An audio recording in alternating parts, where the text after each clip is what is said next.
have probably, let's see, one. I got at least 8, more than that, 10, at least 10 variations of hitting drills that we go through in the cage. And one of them is situational hitting. And before I get into situational hitting, all my drills for hitting are based on 5 and out. We don't go 10, 12, 15, 20 swings. Right? There's no time in a game that a hitter is going to go through 15 pitches in an at-bat. If they're at 7, that's a great at-bat no matter the outcome. Right? So why should we go beyond the 7 pitches in a drill? Okay, so let me take the cage example. When we go to the cage and we put our token in and we get 20 pitches, what does a hitter do in the first 5 to 7 swings? Rip it. Well, not necessarily. Rip it and rip it. What are they doing? They're timing. They're easing into it. They're trying to, like, let me figure out this machine. Okay, man, what do they do for the next 7? They rip, they crush, because they're locked in. But what happens in the last 7? They get tired. So if you're going in with the first 5 to 7 with a low level of focus, relaxed, locked in, and you're leaving with tired mechanics, broken down mechanics, you're going in with a bad habit and you're coming out with a bad habit. Horrible, horrible for development. Horrible for confidence, right? And then they try to muscle up. I'm talking about the older players. But you never see 20 pitches in an at-bat. 7 pitches is a great at-bat. So we go 5 and out. 5 and out forces a player to come in. They only get 5 pitches. Good, bad, or ugly. 5 pitches.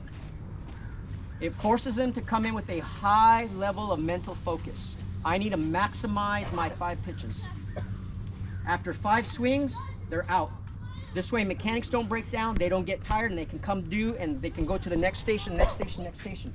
They got 5 at that station, 5 at that station, 5 at that station, small little rest in between, water station somewhere in between. I don't think we ever take a true water break, do we?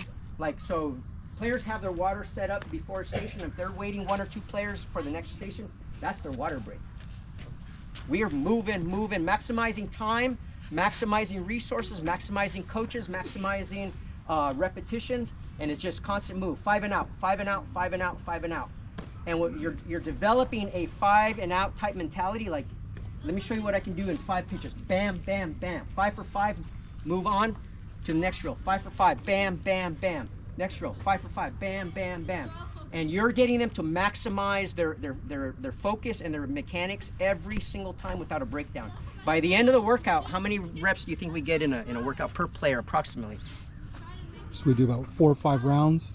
At least 4 or 5 rounds, and we're going at least 3 stations, if not 4. So that's, let's say 5 times 5, 25 times 4, at least 100 cuts. Every player in the workout is getting at least 100 repetitions. Quality, though. Quality. 5 for 5 mentality versus, and let's old school, worst case scenario, little league. 11 players on the field and 1 hitting, and everybody's fielding for that 1 player, and they get their 20, and we got 11 guys just standing. No movement, no energy, no team chemistry. When we got players going from here to there to there to there, energy, chemistry, boom, boom, boom, boom, right? High levels of intensity all the way around, and that high level of intensity and energy carries over into the dugout come game day. It's a lot of work for coaches, especially the head coach, who has to organize the stations, get assistant coaches, parents to come in and set up the stations. So when we do it, we got Warren is giving front toss on the field. I'm giving soft toss, front toss in the cage. We got another coach on the tee. We got another coach on the plyometrics and the Medi-Ball. And the boys are just going round and round and round. And do they get a little bit tired? Yeah, but the mechanics don't really break down. And when they do, we'll take a short little break and I'll give them a little chit chat about some lesson or whatever. And then we go back and we're off and running again. So the 5 and out mentality is extremely important in how you approach development for a hitter. It'll sharpen them up so fast. What else do I have on here? Okay, so let me go back to the situational hitting. So on the situational hitting, we go 6 pitches.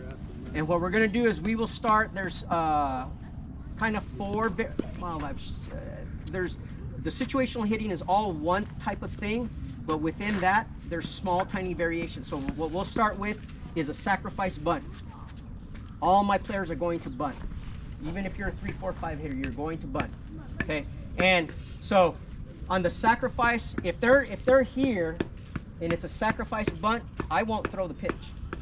I want them to square around, show everybody in the ballpark that they're bunting. Let that defense come get it.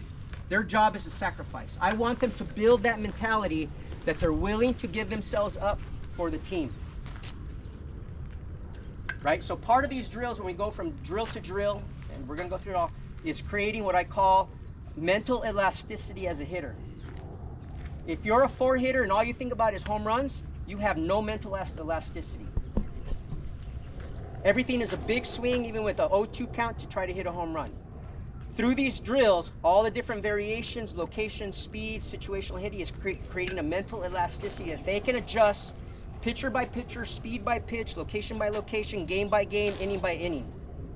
When the situation calls for it, if we got bases loaded, or we got a runner on second and third, and it's my 3 hitter, and he's a good player, he's bunting.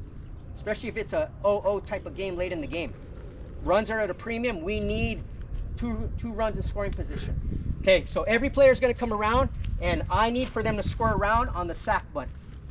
And they're going to lay it down one side, anything but not to the pitcher, boom. Okay, next pitch is going to be a single up the middle. So I want them kind of working inside the ball up the middle. I don't want to bomb. Okay, if they come around, now we're going to do this drill a few times. Now, this is what I do with my older players. If I ask for a single and they give me 2 bombs in 2 rounds, you're done with the drill. You don't get what the drill is about. You have no mental elasticity. Figure it out, and then when you're ready, you come tell me, and I'll fold you back into the mix. So when I see a player fighting the drill and doesn't want to mentally get better, you're gone. You're out. And when I say that, come back next round. They do it again, come back next practice. I'm gonna make a point right on the spot and in front of everybody. Not that I like to embarrass players. It's the last thing I like to do. But if a player keeps fighting it, and I've had situations with a bunter who did it to me in a game where he was bunting it foul on purpose so that he didn't have to bunt. And he's a leadoff guy. I was like, you gotta be kidding me. This is a high school player. So, first one, sack bunt. Second one, single up the middle, best we can. No bomb, okay? Now that single is like a runner on first base. Now we have a situation, okay? Now we're gonna execute a hit and run. Their job is to chop that ball, working down on the ball, like we talked about, working down and chop it into the ground. Anything on the ground turns into a good hit and run as long as it's not to the shortstop.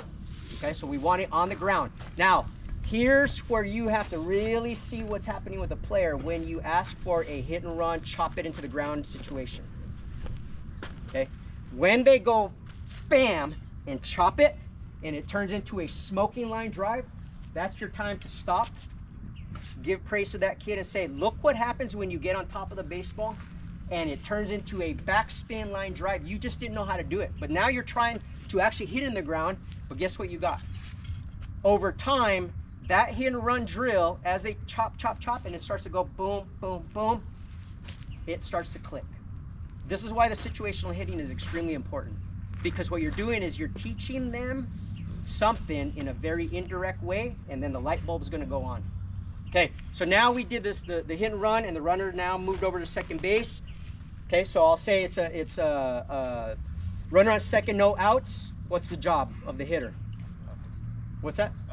Oppo. Move him over. What we want is that runner. Okay, so let's just say regular baseball. You guys take leads now in Little League? No. Okay, so let's just say regular baseball. We got a runner on second base, and he's got a lead off the bag. He's going to take a secondary, and then he's going on contact. Anything at the player behind on the move him over is a good hit. So it doesn't have to necessarily be oppo, it can be up the middle, but the idea, the mentality should be there. So as a coach, you should be trying to deliver something that is on the outer part of the plate for the hitter to take that ball oppo, to move that runner over. Okay, so the hit and run and the move them over are kind of similar. The difference is on the hit and run, they need to be swinging at almost everything.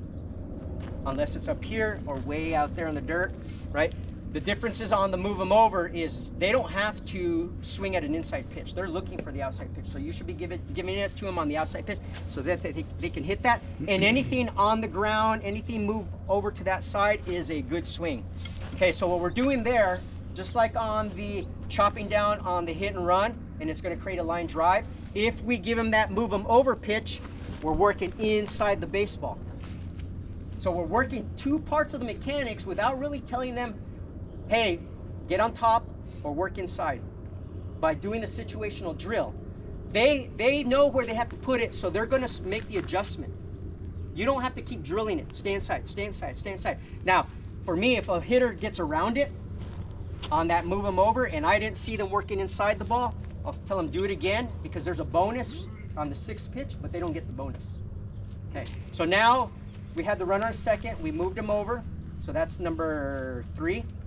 Number 4, the runner's on third base, no, 1 out, and the job of the hitter is to get him in. And I give 2 variations on the get him in. So I'll tell him get him in low pitch, and I'm trying to get it to the knees, right here. And on the low pitch, all they're doing is they're gonna go to best pitch, drop the barrel, drive it right back up the middle to the pitcher's feet, and give me a ground ball up the middle. Anything up the middle gets that runner in from third base, and they're learning how to manipulate the bat to the ball on that particular situation. Every single one of this is manipulating the bat to the ball. Not crush, crush, crush, but we're going bam, bam, bam, bam, bam. All different angles, all different locations through that situational drill just alone. All the rotational mechanics, all the variation I talked about, that's what we're doing without me having to say rotational, inside, on top, blah, blah, blah. They're doing it through that drill because they know that that's a situation they have to do, and I'm creating mental elasticity at the same time that they have to change from hit to hit to hit. Adjust, adjust, adjust, adjust.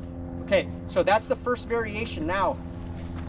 Okay, so now they got him in, they execute. If they went 5 for 5 on the approach plus execution, doesn't mean they have to get all 5 on the execution, because I want them to be more process oriented than results oriented, but they're approaching it right, they get a bonus. Okay, now here's where the hitter gets to be the hitter. So you're allowing them to be themselves before they leave the cage. The situation is nobody on, 2 outs. Explain this to your 11, 12-year-olds will get this. Nobody on, 2 outs. The situation is this. How many singles does it, with 2 outs, nobody on, how many singles does it take to score a run? 3. First one gets on first base.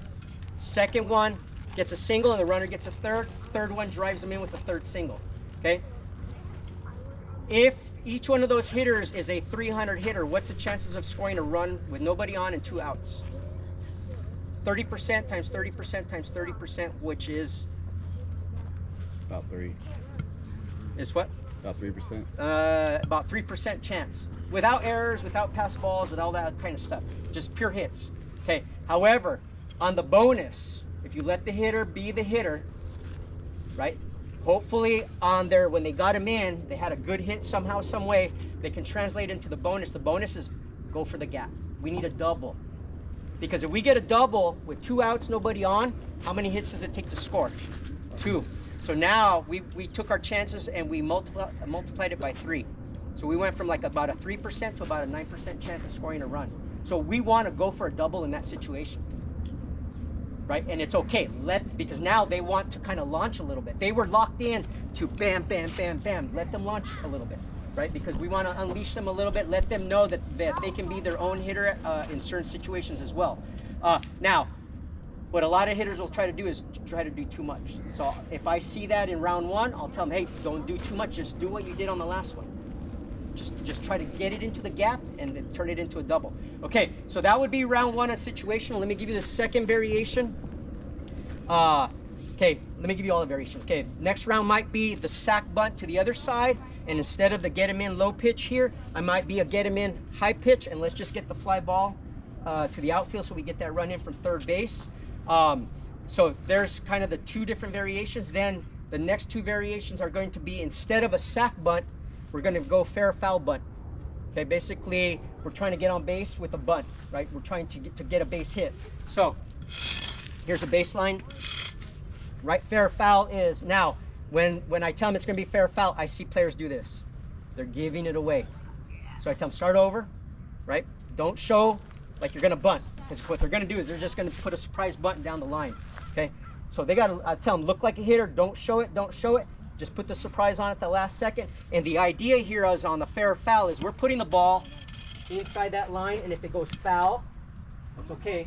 We're coming back to hit again. If it's fair, we got a base hit, because that third baseman might be playing back a little bit, okay? Or we take the third baseman by surprise. And then the other variation is a fair foul the other way, right? And we outbeat whoever comes to field that ball, whether it's a pitcher or the first baseman. We get them by surprise, and hopefully they get all tangled up, and we're on base. Okay, so those are my 4 variations on the situational hitting.